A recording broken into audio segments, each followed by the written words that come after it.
बोलो जयकारा बोल मेरे श्री गुरु महाराज की जय।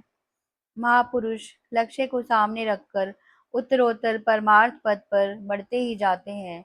वे संसार में आकर श्री वचनों द्वारा संसार में त्रयताप से ग्रसित जीवों को आनंद व सुख का शीतल मार्ग प्रदान करते हैं, क्योंकि शीतल चंदन चंद्रमा तैसे शीतल संत, तैसे शीतल संत जगत की ताप बुझावे।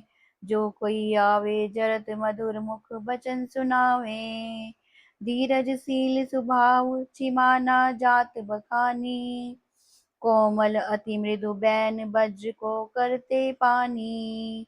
रहन चलन मुस्कान ज्ञान को सुगंध लगावे। तीन ताप मिट जाए संत के दर्शन पावे। पलटू ज्वाला उदर की रहे न मिटे तुरंत, शीतल चंदन चंद्रमा तैसे शीतल संत। संतों महापुरुषों का स्वभाव शीतल होता है और वे परमात्म स्वरूप होने से अंतर बाहर से शीतलता प्रदान करते हैं। यह केवल उदाहरण स्वरूप कहा गया है कि संत जन चंद्रमा एवं चंदन की न्यायी शीतल होते हैं। चंद्रमा और चंदन में शीतलता का गुण तो है, परंतु वे केवल बाहर से प्रभावित करते हैं। चंद्रमा की शीतलता तन की तपन को बुझा सकती है, मन की नहीं। ऐसे ही चंदन के लेप से तन को शीतलता मिलती है, परंतु मन को नहीं। सद्गुरु के दर्शन की किरणों से, श्री वचनों के प्रवाह से स्वयं ही तन पर प्रभाव पड़ता है और मन में आनंद एवं सुख शांति आ जाने से मोह माया की तपन शांत हो जाती है।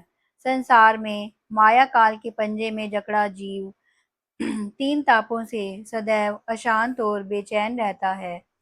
संत संसार को इन दुखों से छुटकारा दिलाने के लिए अवतरित होते हैं।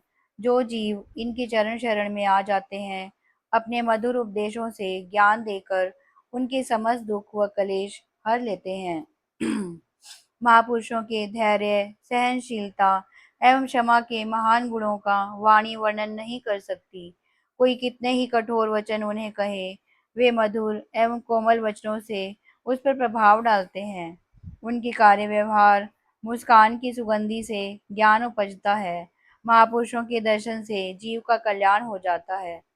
संत पटुदास जी कहते हैं कि अंतर के ताप दर्शन मात्र से तुरंत मिट जाते हैं, जैसे कि चंद्रमा और चंदन के प्रभाव से शीतलता आती है। बोलो जयकारा बोल मेरे श्री गुरु महाराज की जय। मोती बाग लीला स्थली महापुरुषों की मोती बाग उद्यान, नक्शा जिसका उतारा धुर से सद्गुरु दया निधान। अमराइयाँ जहाँ झूमती शीतल चले समीर, विचरण नित करते यहाँ जग के आलमगीर। फव्वारों की फुहार से बहती नित अमृत धार, रंग बिरंगे पुष्पों से कर रहा ऋतुराज श्रृंगार। भक्ति की सुगंधि से महके हर पत्ता व डाली, सुरती पहुँचे सचखंड में चढ़े नाम की लाली। कोयल मीठे राग सुनाए, नाचे मोर चकोर, अद्भुत अनुपम रचना देखकर प्रेमी होवे विभोर। श्री आनंदपुर को नूतन साज सज्जा से सजाने, इसे सौंदर्य युक्त बनाने, कुदरत के रंगों की छटा दिखाने के लिए दिव्य मौज ने अपना पग भूमि पर उतारा।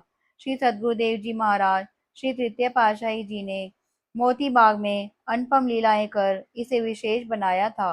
अब श्री सद्गुरुदेव महाराज जी श्री पंचम पातशाही जी ने इस भूमि को अति विशेष रूप प्राकृतिक सौंदर्य प्रदान करने के लिए इस ओर ध्यान दिया।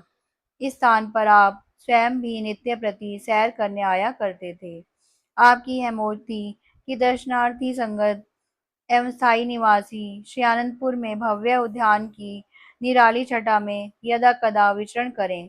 कुछ वर्षों पश्चात जब यह सुंदरता का प्रतीक देश विदेशों के पुष्पों की महक से चहकने लगा, तब आप स्थायी निवासियों के लिए कभी कभी यहाँ श्री दर्शन देते। मनहरण श्री दर्शन एवं फूलों के सुगंधित वातावरण को पाकर गुरुमुख आत्म सुख को अनुभव करते। श्री आनंदपुर के आवास क्षेत्र से भक्तानी व भक्तों की ओर श्री परमहंस अद्वैत मंदिर तक पहुंचने के लिए सड़कों के किनारे पर उद्यान भांति भांति के रंग बिरंगे पुष्पों से सुसज्जित हो सौरभ बिखरा रहे हैं। उनमें से किसी किसी उद्यान में दर्शनार्थियों के सैर करने के लिए कई प्रकार के फव्वारे व आकर्षक हाथी एवं घोड़े के मॉडल बनाए गए हैं। सड़कों पर जाते हुए भीनी भीनी ठंडी हवा एवं सुगंधी नाम की धुन सुनाती है।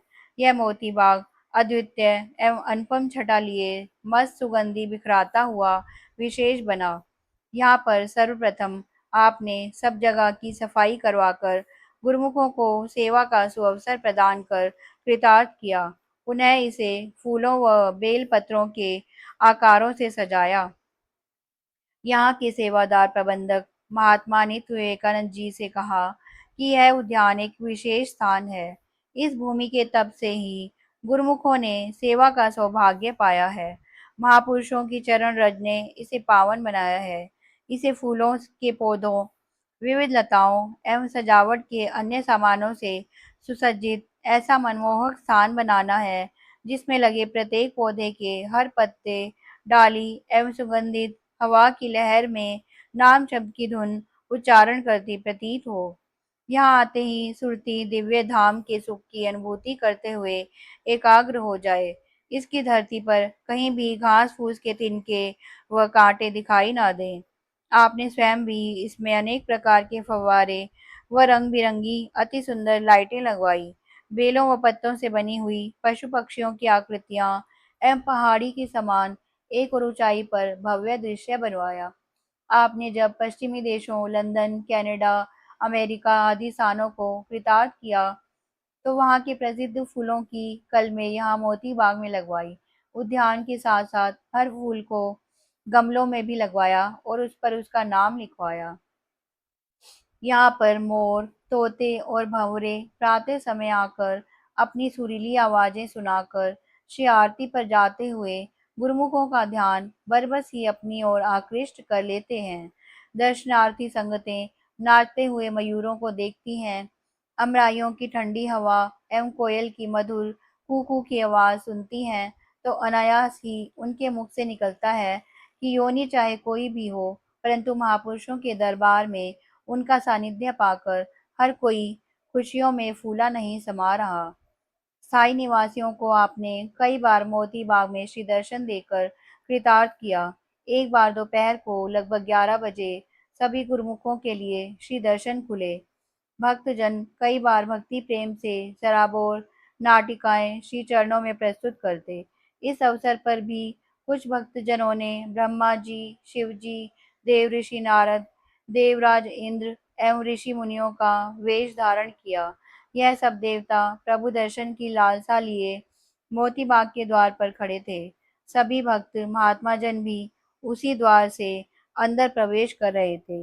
एक भक्त जी को ब्रह्मा जी ने विनय की कि वह चारों वेद श्री चरणों में भेंट करना चाहते हैं और इसलिए श्री दर्शनों के लिए आज्ञा चाहते हैं।